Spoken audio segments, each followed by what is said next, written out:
O yun na nga mga kamotofish.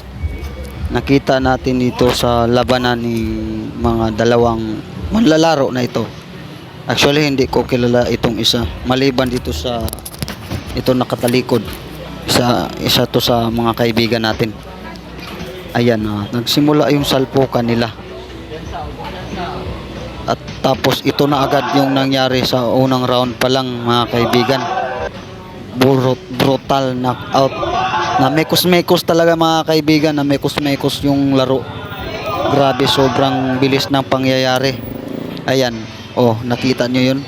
Grabe, sapol na sapol sa isang brutal left hook ni Josué Rivera. Grabe.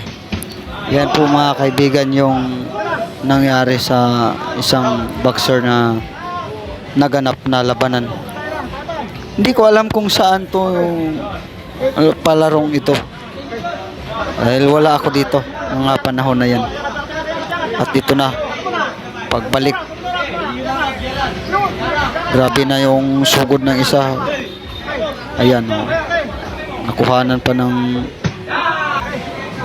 natamaan na naman ng lepok. Nagrugi siya doon mga kaibigan. Ayun, natumba na naman. Nagulat din itong si Joshua dito dahil